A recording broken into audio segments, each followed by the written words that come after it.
What's good, YouTube? It's your buddy Lunar. Today we're going to take a look at what I consider to be one of the more interesting catches in the TCAP world. This is Randy Wolford, also known as the oil drilling consultant or Texas oil man, whatever you prefer to call him. Randy is an interesting case because, as you may or may not recall, all of the people who showed up to the house, the Sting house in Murphy, Texas, were ultimately let go. You know, their charges were ultimately dropped. I believe there may have been some people who had the charges stick that didn't show up to the house. I don't recall. I should look that up, but off the top of my head, I don't recall.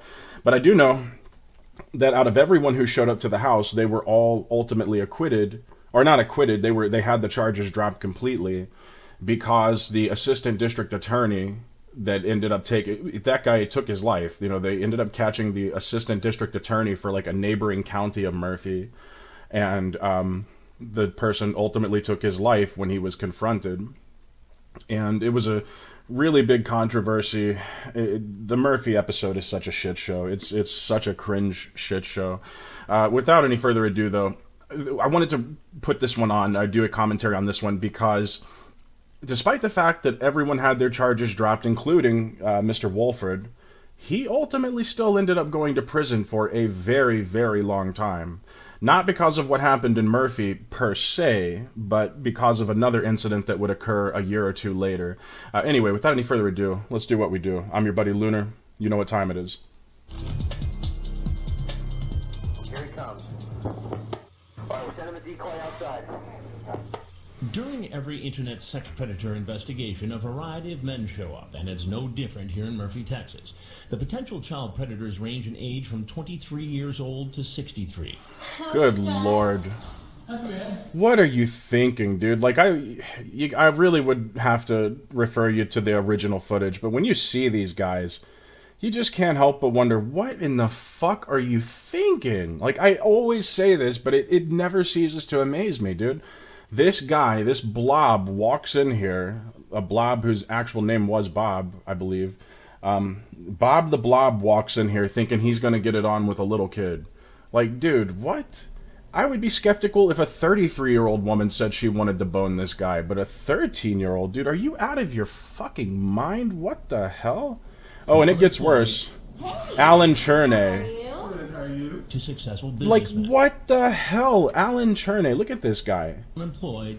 Look at this! Like, you can't really see the footage is shit, but you can clearly tell this is an old man. He's fucking hunchbacked. Look at that, hunchbacked, man. Oh, yeah, man, I can barely stand up straight, but I'm about to dick down a little kid. You've got to be fucking kidding me. What goes on in your mind? He was married for like 34 years before this, by the way. Just imagine. 34 years marriage, raised up a bunch of kids with his wife, and then ultimately decides to betray her one day just to come and get with a kid. Unfucking real, dude. To successful businessmen. Take Randall Wolford, an oil drilling consultant. There's our guy. Hey, girl. Hey, girl. How are you? Did you get lost? No. Online, he calls himself It New to Me. While chatting with a perverted justice decoy, he says he wants to go to lunch and a movie with Sequoia, a girl who tells him she's 13. He's 52.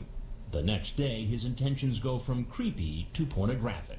I would come over and make out with you, show you how it feels, let you enjoy me as much as I would you. I love to give oral and feel the sensation for your orgasms. Man, the people who were doing the voiceovers for these, oh my god, they were so good.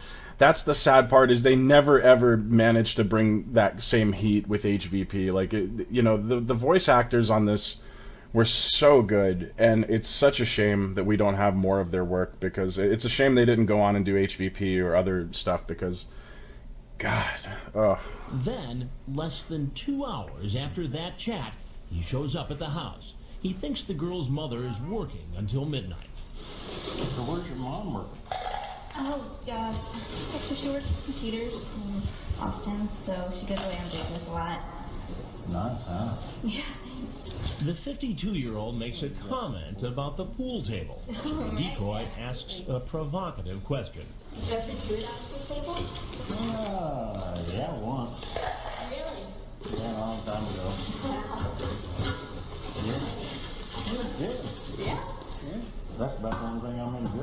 pool table. I gotta be honest. That line is a banger, bro. Like, it's that I wish he wasn't saying that to a kid, right? Like, if he was saying that to an age appropriate woman, I would actually give this guy props, because that's a slick line, dude. Like, that's smooth, dude. From one slickster to another, that's not a creepy. I'm not a creepy slickster. I'm just a slickster, I guess. Some might say. I don't know, man. From one slickster to another, that's pretty smooth, no cap. It's just a shame you're saying it to a freaking kid, dude. But we won't have a chance to see his billiard skills tonight. Just wanted to make yourself We won't have a chance to see his billiard skills tonight. Chris. Oh, Chrissy. at home. How you doing? Good, how are you? I'm not good. You? Doing fine. Apparently, the wheels start turning in his head. And how old are you? I'm 49. 49. Why would you ever... This comes up a lot with a few other preds. Why would you lie and say that you're that old to begin with? Like, if you're gonna lie, if you're gonna throw, the Hail Mary pass of lying about your age, go for broke. Like, throw an actual Hail Mary, dude. You know what I mean? Like, go for the fucking throw, dude. Like, say 29. I mean, it's obviously not believable, but dude, like, 49 is not that much better than 52. It's not better at all. At least if you were going to try and say 29, that's still sort of young, but, like, what the fuck, man? It's all terrible regardless, obviously. Just shit. He's really 52. Online, he gave yet another age, 46. Then as he helps Shaving off himself just to a few candy, years. He comes up with this. And I was fully intending on sitting right here until her mother got home. You were. Yes, sir. I was. I was going to explain to her mother how I come to be here. Were you going to tell her mother about that joke you just made about fucking on a pool table? Are you going to tell her, you're going to tell her about that? You're going to tell her mother about how you were in that chat room talking about wanting to make out and shit with her? Fuck out of here, dude. And how are you going to explain that to the mother? By telling her about the chat. You're going to say, hi, I was cruising a chat room. I started talking to your daughter. I asked her if she ever masturbated. I asked her if I could have sex with her. About it. During the interview, he starts to waffle. Some of the time, it new to me comes clean. A 26-year-old daughter. 26-year-old. Now, back when she was 13, if a 49-year-old came calling, would you be okay with that? No, sir, I wouldn't. So why is it okay for you to come here? Well, it isn't. He realizes what he said in his chat speaks for itself. I would love to taste you, Sequoia. Show you how good it feels to have a man down on you. Yes, sir, I did say that. No denying it. I would enjoy that very much. Yeah, were you planning on telling her mama about that, dude? You gonna tell her mama about, I would love to taste you, Sequoia. Like, Jesus Christ, what a clown. While he can't deny what he said on... What a shame, too, because he has a nice hairline. I mean, look, okay, assuming he's not putting anything in his hair, right, like minoxidil or whatever, for 52, that's actually a pretty okay hairline. Like, you know what I mean? I know dudes in their 20s that are doing way worse than this. I know dudes in their early 20s that are doing worse than this. Like, what a waste of a good hairline. And apparently he was with it enough to get a high-paying job in the oil industry. Like, this guy was caked up off that oil gig, It's a shame, What a waste. Say that. No denying it. I would enjoy that very much. While he can't deny what he said online, he sticks with the claim he would have waited for the girl's mother to return. Now, the other problem with your Good Samaritan story is that was not the discussion you had when you first came in here. She asked me if I had ever done it on a pool table. I said yes, alone. What a creepy fucking look, dude. That guy has the creepiest You eyes. had when you first came in here. She asked me if I had ever done it on Like, look at a that. pool table. Creepy ass motherfucker, dude. Creepy. I said yes, a long time ago. What was the next move? Talk to her. Since I wasn't buying that explanation, he tries another route, one we've heard repeatedly. He brings up God. This story just does not add up. Well, Chris, whether it adds up or not, God is my Savior. That is the truth. You a religious man? Yes, sir. I'm a faithful man. Yes, sir. Does your... Would God be cool with this? Like, I'm not a religious person personally. I consider myself an agnostic atheist. I don't believe in God, but I don't write off the possibility that it could be a thing. There could be a God. I just am not sufficiently convinced. But it's whatever. It's like, I don't go around hating on people that are religious. It's whatever. You believe what you believe. You live what you live. It's fine. But like, would God be cool with this? Would God be like, oh yeah, bro, don't worry, dude. You showed up to get with the kid. You talked about wanting to eat her out and make out with her and stuff. Talked about fucking on a pool table. She's 13, you're 52. But I mean, come on, man. Who cares? Like, I don't think God would be down with that, man. If there is a God, I don't think that they would be totally down with that. Faith involved visiting 13-year-old girls who are home alone? No, sir, it does not. And I really screwed up big time. Well, there's a couple things you got to know. And I'm Chris Hansen with Dateline NBC. And we're doing a story on adults. And off we go. Kids online for sex. Now, if there's anything else you'd like to say, Randy, we'd like to hear it. If not, oh boy. Never seen to catch a predator and doesn't realize while he's walking away from us, drink in hand, he's walking towards the Murphy Police Department. Police! Get on the ground. Get on the ground. Get on the ground. He's whisked away in an unmarked car and driven to the police station where he's searched. You got anything on you that's gonna stick me or poke me? No, sir. The police find a condom in his pocket. His truck My, is oh also my. thoroughly searched. He owns 14 guns as well. Turns out It New to Me is a gun enthusiast. That's a list of all the guns and the serial number down. There weren't any guns in the truck. God Officers damn. also find naked pictures of the 52-year-old Ugh. on his digital camera. Then he's brought into the booking station. Do you have any allergies? No, ma'am. You turn and face that way. So wait, he had ammunition in the car, but he didn't have any of his guns? I'm not, like, I don't carry guns around. I'm not into that, not a hater of it. It's not my thing. But, like, why would you have ammunition and no gun? You know what I mean? That would be like coming over to someone's house with condoms and not expecting to, like, need them for sex. You know what I mean? I don't know. Like, going over to a date's house with a condom and being like, well, I don't know. Maybe there's a better analogy for that, but that seems really strange to me. I mean, you do what you do. Like I said, I ain't hating on it. His truck is also thoroughly Let's run that searched. again. He owns 14 guns as well. Turns out It New to Me is a gun enthusiast. That's a list of all the guns and the serial number down. There weren't any guns in the truck. Yeah, so also, how did you have access to this? How did you have access to all, like, did he have this written down in the car? I mean, how else would you have all this information, the different types of guns and the serial numbers? Like, that's so strange. Did he just carry that list with him in case he needed it for legal reasons? I don't know. That's weird. Again, especially because he's not carrying a gun in the car. I don't know. Somebody who's really up with the gun stuff, hit the comments and educate me, dude. Seriously, unironically, I have no idea why any of that would be like it is. Officers also find naked pictures of the 52-year-old on his digital camera. Ugh. Then he's brought into the booking station. Do you have any allergies? No, ma'am. You turn and face that way. He leaves the booking station and is brought in for questioning. After he's read his rights, he starts to talk, telling a familiar story that police don't buy. And just as I told Chris with Dateline, my intention was to sit right there and wait until her mother come home. Eventually, he tells her the truth. I truly don't know why I was so stupid. All the way down here, I was telling myself, yeah, this isn't right, and No, it's definitely not right. Somebody your age going over to a 13-year-old girl's house to have sex. it's pretty low.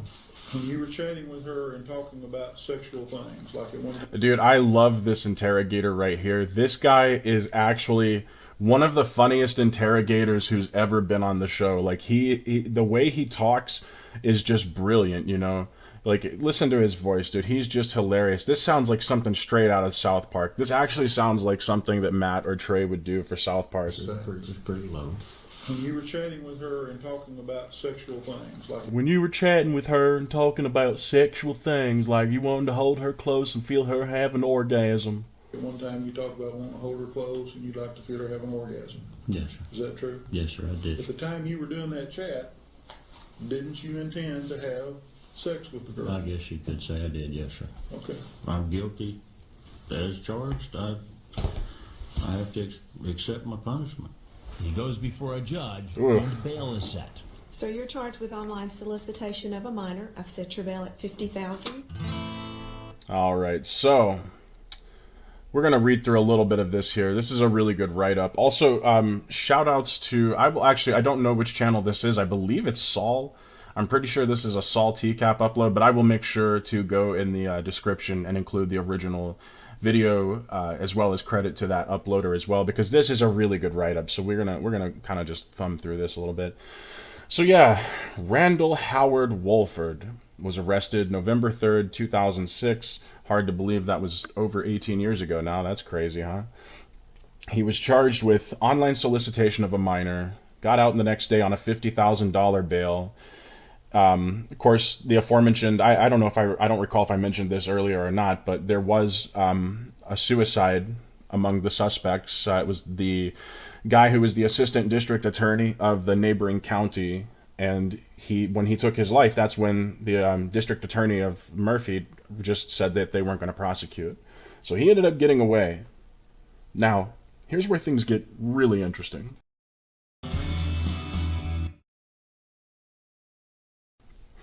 So, in March of 2008, Randy started talking with a young girl on the internet in a chat room. He was, keep in mind, this is March of 2008, so just like a year and some change after this encounter with Dateline NBC, I would hope you would think that, if you got caught on a show like Dateline NBC, I would hope you would have enough sense to not want to do this again, but of course not Randall, not Randy. He was not going to be told what to do, or so he thought. So, March 28, 2008, he starts chatting with the young girl. He chats with this girl for months, or for several times over the course of a month, and says all kinds of sexual things to her, blah, blah, blah. Arranges to meet with her finally on April 30th of that same year. And when he got there, it was another bust. It was another sting.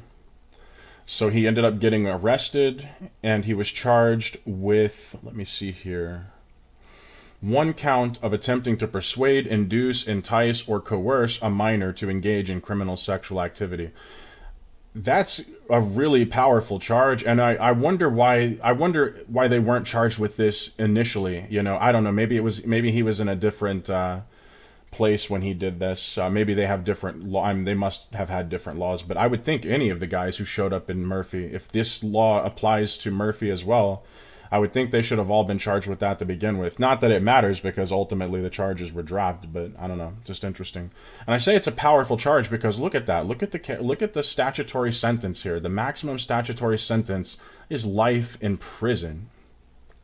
So, of course, being the brilliant man that he is, he took the case to trial, pled not guilty, and ultimately in December of 2008, the same year that the crime took place, he was convicted on that 1 count. He has been in custody since, as you can clearly see here, he's been in custody since September of 2008.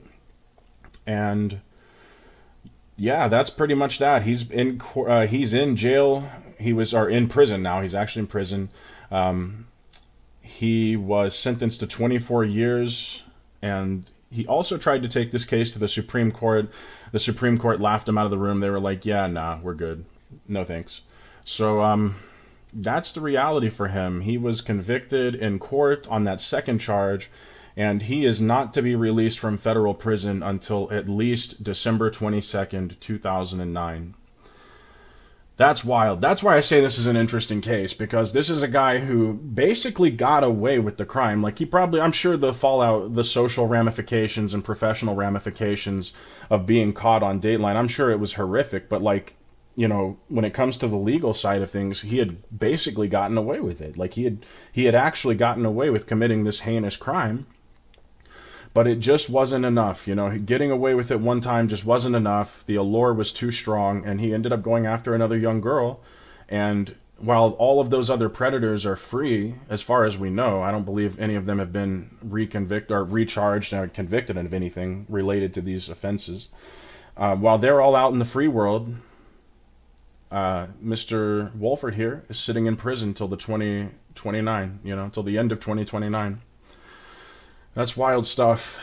My heart goes out to his daughter. I feel so sorry for her. Like, this would be devastating. Imagine finding out that your dad did stuff like this. Like I could never, it would destroy me. Like I don't think I could ever recover from that, you know. I just don't think I could. That would be a fate worse than like losing him, like, you know, if he died or something. Finding out that he did this kind of thing would be worse than him dying, you know, I think. I don't know, man. I hold my dad in pretty high regard, so it would be devastating to find this out. Anyway, enough for that emo shit. This was another TCAP commentary. I'm your boy Lunar. I do appreciate you stopping by and viewing. I appreciate any commentary you got for me. Feel free to leave your thoughts in the comment section. Feel free to thumbs up or thumbs down. And yeah, just wanted to say go out there and have a great day today. Make sure you do it on purpose. And I will see you next time. Peace.